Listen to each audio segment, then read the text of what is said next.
What we have. So what? So how are we leveraging it, and how are we going to leverage it in future? Thanks.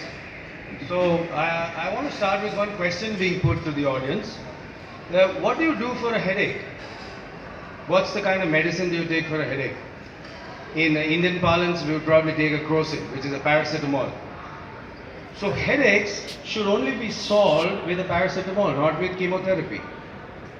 This is the bane of this industry, that we are trying to serve chemotherapy for solving headaches, and that chemotherapy is only going to cause more damage. So my relevance is going to be restricted to what are we doing with video surveillance, CCTV. And Purvesh made a few things very easy for me, because he says we are only reactive when things happen, when an incident happens. My question to all of you is, and hear this very carefully, because an incident didn't happen, does it mean it didn't happen? Or could it also mean that it just wasn't discovered? Things are happening around you day in, day and night, and they are all being seen and watched and recorded by your cameras. The camera is doing its job if it's working 24/7/365.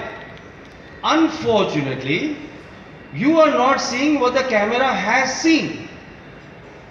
This is a very, very important part, and I'm very happy that I'm sitting next to one of the big four whose main business is audit.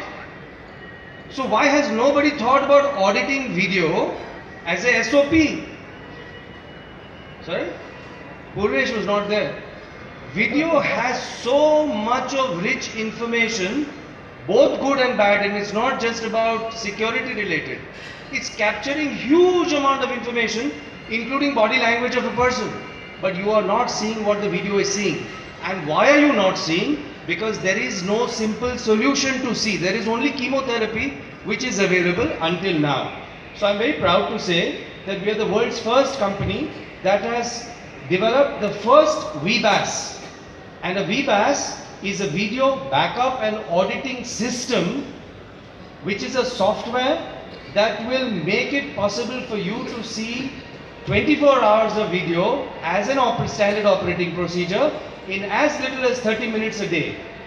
And once you start seeing, believe me, you will perhaps want to put off the system, put off our software, because it's beginning to show you too much. So the point I'm trying to make is that systems must be simple, systems must be common. Today we are living in dangerous times. The attack at Brussels could not have happened without planning. And I'm sure that those guys must have conducted enough number of recce's. And the cameras were watching all of that. Yet the attack happened. Now if somebody just checks as a SOP, believe me, it will be discovered.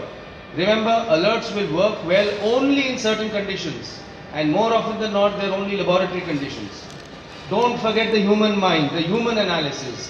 Video analysis by itself will not work. You have to join two together, and you have to give a common technology so that irrespective of what your camera is or what brand your camera is, the common technology over and above your camera feed must deliver results to you. Otherwise, as we like to say, it may sound very harsh, you have only one option. Either you audit or you suffer. Sorry. Summarized. I think great. I think what we are looking at is that yes, intelligent activities, other activities which needs to be done. The whole idea of getting maybe Rohit here was to make him realize that when we sit in the CISO forums and the panels, these are the same discussion which happens. That nobody is listening to us, nobody is talking to us, and physical security domain people talk in another angle. But the same problems are here also, which is there. So and more and more, and as we are going to not